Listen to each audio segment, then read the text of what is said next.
ഇന്ത്യക്ക് വിട്ടു നൽകിയ BSF ജവാൻ പാകിസ്ഥാൻ റേഞ്ചേഴ്സിന്റെ കസ്റ്റഡിയിൽ ക്രൂര പീഡനം ഏൽക്കേണ്ടി വന്നതായി റിപ്പോർട്ടുകൾ. രാത്രി വൈകിയും ചോദ്യം ചെയ്യൽ നേരിടേണ്ടി വന്നെന്ന് ജവാൻ മൊഴി കൊടുത്തു. അതേസമയം ജമ്മുകാശ്മീരിൽ നിയന്ത്രണ രേഖയ്ക്ക് സമീപമുണ്ടായ കുഴിബോംബ് സ്ഫോടനത്തിൽ ഇന്നൊരു ജവാന് പരിക്കേറ്റു. ഹരിയാനയിൽ ചാരവൃത്തി ആരോപിച്ച വിദ്യാർത്ഥിയെ അറസ്റ്റ് ചെയ്തു. മുംബൈ വിമാനത്താവളത്തിൽ നിന്ന് 2 IS ഭീകരരും ഇന്ന് പിടിയിലായി.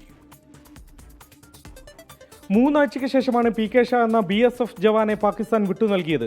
നിയമപരമായ നടപടിക്രമത്തിന്റെ ഭാഗമായി കേന്ദ്ര ഏജൻസികൾ നടത്തുന്ന ചോദ്യം ചെയ്യലിനിടെയാണ് പാക് കസ്റ്റഡിയിൽ താൻ അനുഭവിച്ച ക്രൂരത ജവാൻ പങ്കുവച്ചത്. രാത്രി വൈകുവോളം ചോദ്യം ചെയ്തു.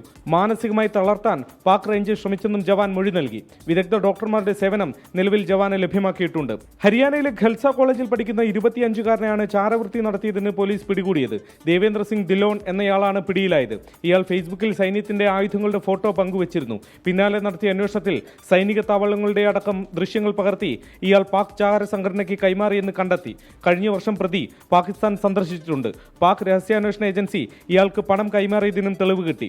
പാനിപ്പത്തിൽ കഴിഞ്ഞ ദിവസം ഒരു 24-കാരനും ചാരവൃത്തിക്ക് പിടിയിലായിരുന്നു. 2023-ൽ രജിസ്റ്റർ ചെയ്ത ഒരു കേസിൽ ഒളിവിലായിരുന്ന 2 IS ഭീകരരെയാണ് മുംബൈ വിമാനത്താവളത്തിൽ നിന്ന് NIA പിടികൂടിയത്. പൂനെയിൽ വാടക വീട്ടിൽ ആയുധങ്ങൾ ഉണ്ടാക്കുകയും ആയുധ നിർമ്മാണത്തിന് പരിശീലനവും നൽകിയവരാണ് പ്രതികൾ.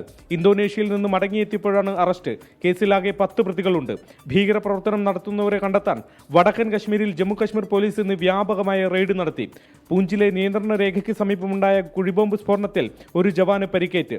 ദിഗ്വാർ സെക്ടറിൽ സ്ഥിരം പെട്രോളിംഗ് നടത്തുന്നതിനിടെയാണ് സംഭവം. 24 ഡൽഹി.